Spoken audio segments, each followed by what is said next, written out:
আল্লাহর হাবিব রাসূল পাক সাল্লাল্লাহু আলাইহি ওয়াসাল্লামকেও এই দুনিয়ার জগতে প্রেরণ করছেন। যেই সময় আল্লাহর হাবিব দুনিয়াতে আসছেন এর আগের সময়টা জুলুম, অত্যাচার, নিপীড়ন, নির্যাতন, জাহিলিয়াতের জামানা ছিল। যত খারাপ কাজ, যত গুনার কাজ,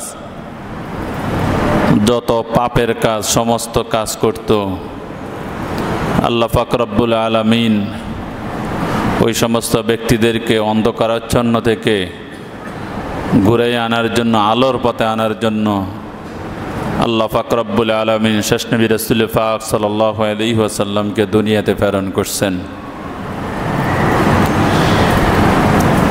আমরা আজকে যখন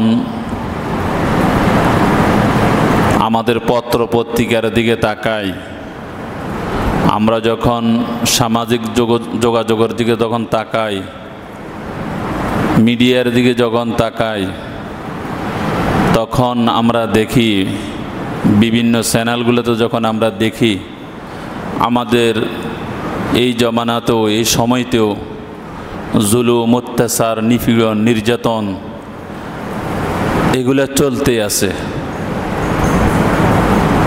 একজন ব্যক্তি আরেকজন ব্যক্তিকে হত্যা করতেছে, একজন ব্যক্তি আরেকজন ব্যক্তির সম্পদ জোর করে আত্মসাৎ করে নিতেছে, একজন ব্যক্তি আরেকজন ব্যক্তিকে মারধর করতেছে, একজন ব্যক্তি আরেকজন ব্যক্তির সম্পদ বিভিন্নভাবে নিয়ে যাইতেছে।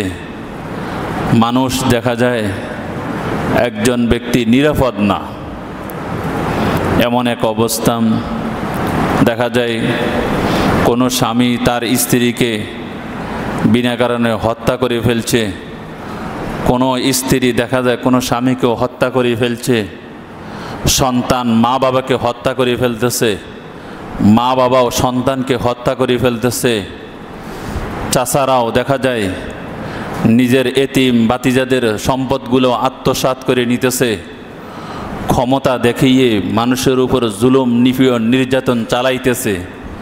এগুলো সম্পূর্ণ যখন আমরা দেখি তখন আমরা দেখতে পাই ওই পত্রপত্রিকাতে, ওই বিভিন্ন চ্যানেলগুলোতে, সামাজিক যোগাযোগে, মিডিয়াগুলোতে আমরা দেখতে পাই। তো এই যে এই জিনিসগুলো হইতেছে, অথচ এই জিনিসগুলো হইছে কখন?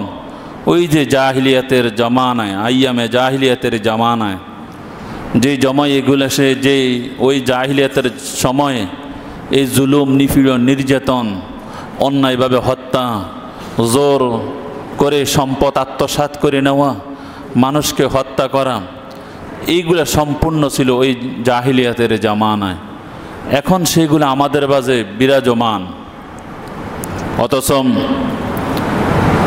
আল্লাহ পাক রব্বুল আলামিন এই দুনিয়ার জগৎটাকে আলোকিত করার জন্য, অন্ধকারকে দূরীভূত করার জন্য নবীকে প্রেরণ করছেন। আর নবী সেই সমস্ত দিক নির্দেশনা দিয়ে গেছেন, এই উম্মতদের মাঝে রেখে গেছেন, উম্মতদেরকে জানাই দিয়েছেন তোমরা কিভাবে শান্তিতে থাকবা, তোমরা কিভাবে শান্তি পাইবা, কিভাবে চললে তোমরা শান্তিতে থাকতে পারবা, তোমাদের শান্তি আসবে। সমস্ত বৃত্তান্ত আল্লাহর হাবিব রাসূল পাক সাল্লাল্লাহু আলাইহি ওয়াসাল্লাম আমাদের মাঝে বর্ণনা করে দিয়ে গেছেন, আমাদের মাঝে রেখে গেছেন। আল্লাহ পাক রব্বুল আলামিনের বিধিবিধানগুলো আমাদের মাঝে রেখে গেছেন। সেই আল্লাহ পাক রব্বুল আলামিন কি বলছিল, আমাদেরকে কিভাবে চলার জন্য বলছে, সমস্ত কিছু আল্লাহর হাবিব রাসূল পাক সাল্লাল্লাহু আলাইহি ওয়াসাল্লাম রেখে গেছেন।